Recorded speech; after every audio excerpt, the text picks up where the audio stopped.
नमस्कार विद्यार्थी मित्रांनो, खूप सर्व विद्यार्थ्यांच्या डिमांड नंतर आपण आपली इंडियन पॉलिटीची बॅच इंग्लिश मध्ये सुरू करत आहोत। ही इंग्लिश मधील बॅच मी जवळपास सर्वच्या सर्व लक्ष्मीकांत कव्हर करण्याचा प्रयत्न केलेला आहे। ही इंग्लिश मीडियम मधल्या बॅचची तुम्हाला एक नोट्स सुद्धा मिळेल आणि यासोबतच तुम्हाला या बॅचचे सर्वच्या सर्व व्हिडिओज आपलं जे ज्ञानदीप अकॅडमीचा लाल कलरचा लोगो असणारा ॲप आहे, या लाल कलरचा लोगो असणाऱ्या ॲपवर तुम्हाला सर्वच्या सर्व बॅच मिळेल। मग या बॅचला ॲक्सेस किती असेल, व्हिडिओज केव्हा अपलोड केले जातील, तुम्ही ते व्हिडिओज किती दिवस पाहू शकता, या सर्व बाबतीतील सर्वच्या सर्व सूचना त्या ॲपवरच त्या ठिकाणी सूचना या सदरामध्ये तुम्हाला दिलेली आहे। तर मी तुम्हाला सर्वांना सुचवेल, ज्या विद्यार्थ्यांना इंग्लिश मीडियममधनं इंडियन पॉलिटीची बॅच हवी होती, तुम्ही ही बॅच नक्की जॉईन करा, तुमच्या मित्रांसोबत सुद्धा शेअर करा। यामध्ये मी तुम्हाला प्रत्येक कन्सेप्ट सांगण्याचा प्रयत्न तर केला आहेच, मात्र या कन्सेप्टच्या सोबतच त्या टॉपिकशी निगडीत जो महत्त्वाचा कंटेंट आहे आणि त्या टॉपिकशी निगडीत जे महत्त्वाचा फॅक्च्युअल डेटा आहे, जो तुमच्या परीक्षेसाठी अत्यंत उपयुक्त असतो, हा सर्वच्या सर्व डेटा सुद्धा मी त्या ठिकाणी देण्याचा प्रयत्न केलेला आहे। सो तुम्हाला सर्वांना विनंती की बॅच शेअर करा आणि जॉईन करा। Thank you. Hello friends, welcome you all. Now today we are going to discuss the most important aspect, which is parliamentary committees. Now in last few lectures we have seen how parliamentary control has been ineffective. Why? Because the large size, amateur nature, lack of expertise, lack of time, more and more expenses. So it is more easier to discuss certain issues, points, laws, bills and draft in a smaller group than larger 500 people or 250 people. That's why committees forms one of the basic ingredient of this entire parliamentary system. So today here our focus shall be to discuss on parliamentary committees. When I will teach you President, Prime Minister, in that topic, that is after teaching you executive, we will discuss about cabinet committees. So here our focus is to discuss about parliamentary committees. So let's go for it. See, committees of the parliament. First thing, there could be a question, does Indian constitution mention names of committees? So certain committees have been mentioned in the Indian constitution. Constitution mentions about various committees. Parliamentary committees are there. What are the few important characters of parliamentary committees? First, the parliamentary committees, members of parliamentary committees and parliamentary committees themselves are elected by the house, or certain members are nominated by presiding officers like speaker in Lok Sabha or chairman in Rajya Sabha. It works under the direction and control of presiding officer. For that particular house, there could be joint parliamentary committees also. We'll be discussing a whole set of things about joint parliamentary committees in detailed separate chapter. These committees, they report to the house. They have a specific secretariat composed of IAS officers, civil service officers and entire clerical staff to help them in investigation of a certain matters. So they have separate secretariat which is provided by the house, either Lok Sabha or Rajya Sabha. Various types of committees are there. First, it is consultative committee. Now, consultative committees have members from parliament, but these are not parliamentary committees. They are not called as parliamentary committees, as these consultative committees have been formed to consult with outside department, outside organization, outside members on certain specific technical scientific matter. That's why these consultative committees are not called as parliamentary committees. They are attached to various ministries and departments having specific subject matters in their hand. Basically, parliamentary committees are of two types. One is standing committee, second is ad hoc committee. What is standing committee? The committees which are permanent, which work on continual basis, which are instituted every year or after a periodic time interval, are called as standing committees, whereas ad hoc committees are temporary. Now here, one small difference which I want to tell you, which you should keep in mind before going for any lengthy definition. Standing committees are permanent continual basis committees. Ad hoc committees are temporary committees formed to solve an issue beforehand, and once the issue is solved, the ad hoc committees are abolished. Standing committees, permanent committees, they work on continual basis. Ad hoc committees, they are temporary committees. These ad hoc committees could be again of two types. One, it is inquiry committee. Second, it is advisory committee. Inquiry committee, They are constituted from time to time for a specific subject, for investigation and inquiry into a specific subject. Whereas advisory committee, it is a select committee or joint committee on various bills where the members of parliament and other members advise you in that particular matter. Now we will try to understand three important parliamentary committees. One is Public Accounts Committee, second is Estimates Committee, and third one is Committee on Public Undertaking. Here we are not going into the analysis of these committees. First, we will completely understand their functioning, their factual data, and in next few lectures, once other topics are covered, then we will go for the analysis of these committees also. Now first, Public Accounts Committee, which is also famous as PAC. It was first set up in 1921. It was recommended by Montfort Reforms. It was recommended by Montfort Reform, which is also called as Montagu-Chelmsford Reforms. And this reforms was the basis for Government of India Act of 1919. Earlier, this committee has 22 members, that is 15 members from Lok Sabha, 7 members from Rajya Sabha. Right now, they have almost 31 members, that is 20 members from Lok Sabha plus 11 members from Rajya Sabha. Now you have to keep in mind these numbers keep on changing. So before hand of your examination, you have to go for current event related data where you could get the exact number of these committees. Public Account Committee. Now members of Public Account Committee are elected by Parliament every year. Why word Parliament? Because it has members from Lok Sabha as well as Rajya Sabha. Here members of Public Account Committee are elected by Parliament every year. It is based on proportional representation. It means the representation given to a political party in Public Account Committee will be based on their strength in Lok Sabha and Rajya Sabha. Representation will be given in proportion to their strength in Lok Sabha and Rajya Sabha. It is based on single transferable vote. Term of the members will be 1 year and these members are eligible for reappointment. This is important. These members are eligible for reappointment. Now, certain important points. A minister cannot be the member of Public Account Committee.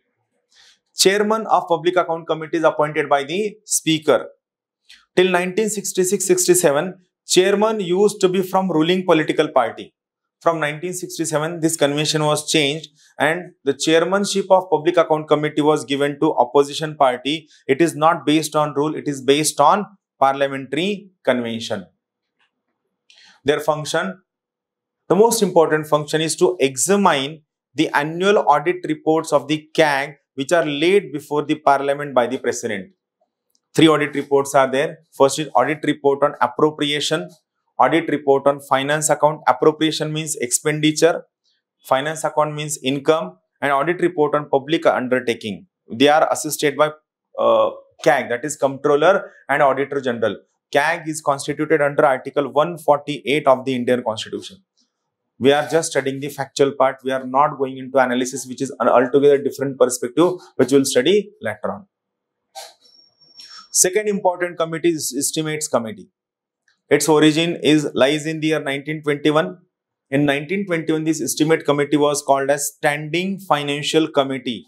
Remember this earlier name, it was called as Standing Financial Committee. In 1950, First Estimate Committee of Independent India was formulated by the then First Estimate Committee by the then Finance Minister John Mathai. Originally, 25 members was there. In 1956, this strength was increased to 30 members and all these members from Lok Sabha only. Remember, in PAC, 20 members were from Lok Sabha and 11 members were from Rajya Sabha, but in Estimates Committee, all 30 members belong to Lok Sabha only. Estimates Committee is constituted every year. Members are elected among Lok Sabha members. It is based on proportional representation and single transferable vote system.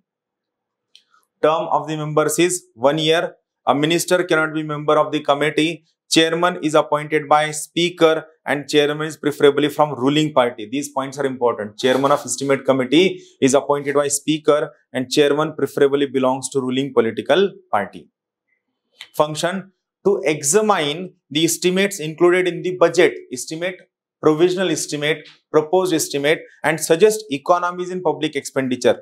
This point is asked many times in the examination. So I will star mark this point. Remember, the most important function of estimate committee is to examine the estimates included in the budget and suggest economies in public expenditure.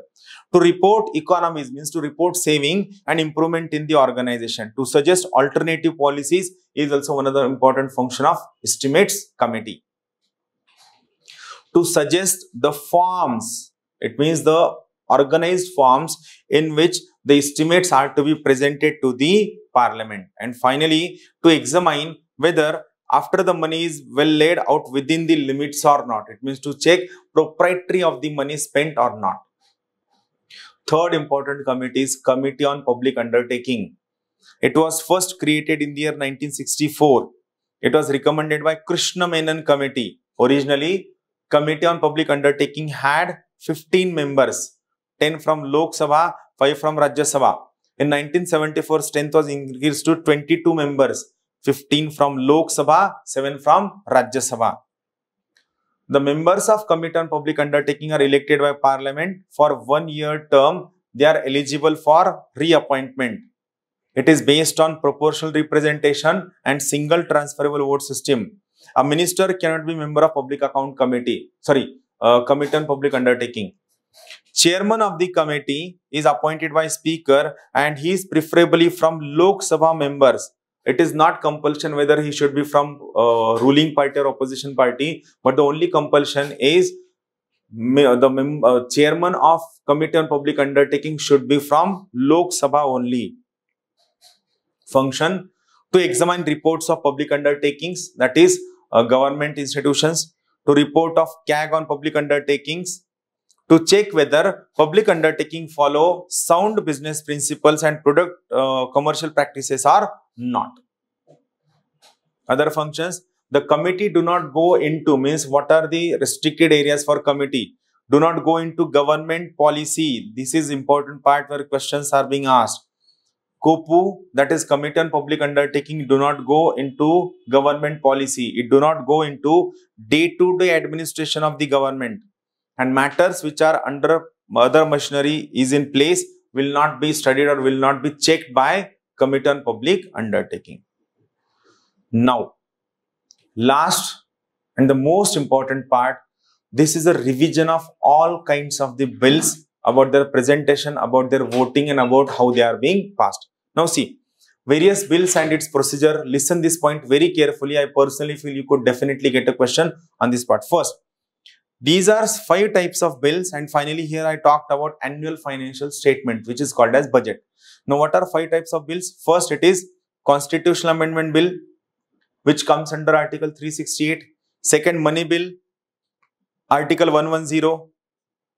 Ordinary Bill, Financial Bill 141, which comes under Article 117, first provision.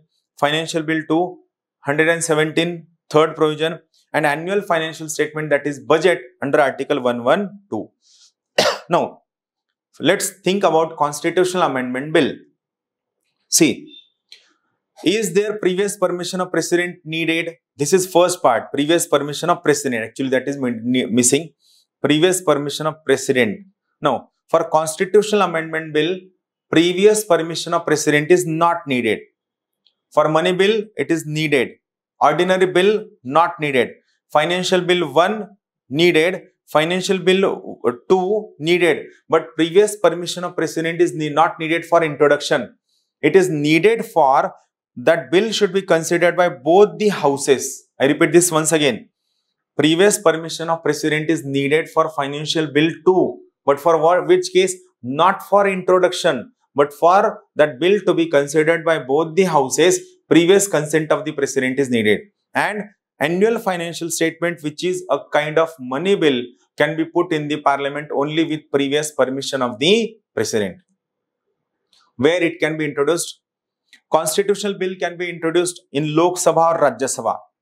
Money Bill in Lok Sabha only. Ordinary Bill, Lok Sabha or Rajya Sabha.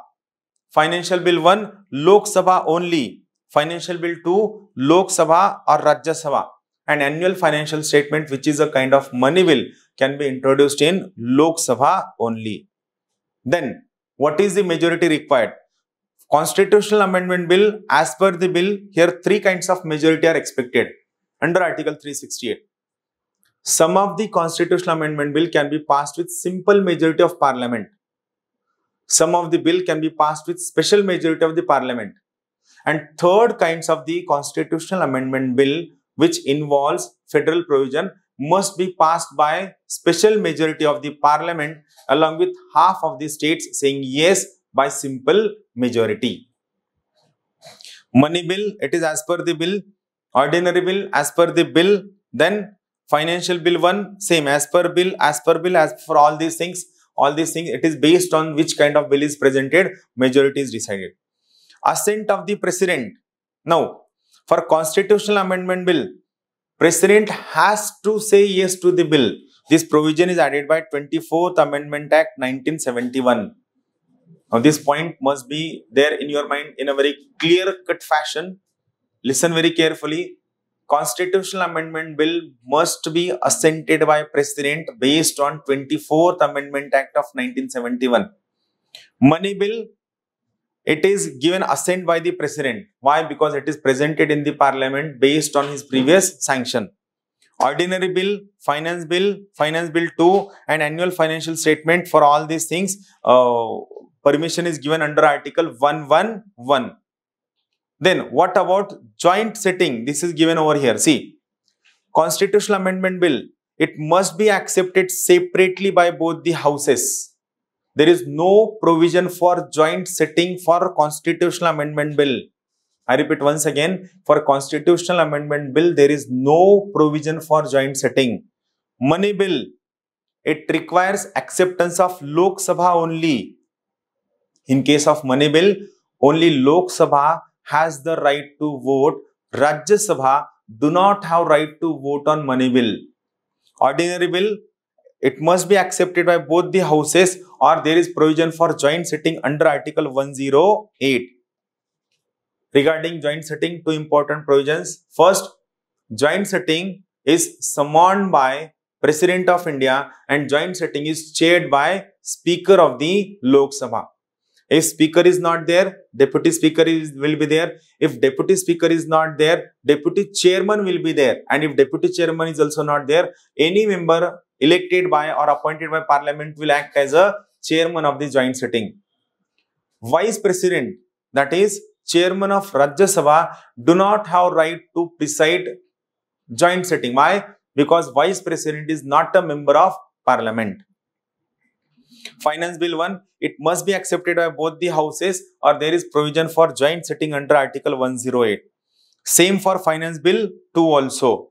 Annual Financial Statement, it is a kind of money bill. So there is voting in Lok Sabha. There is no provision for joint sitting for Annual Financial Statement. Clear? So that's all from my side. This was very important lecture. We'll keep meeting with next interesting lectures. Till then, keep watching and keep sharing with your friends. Thank you. Have a good day.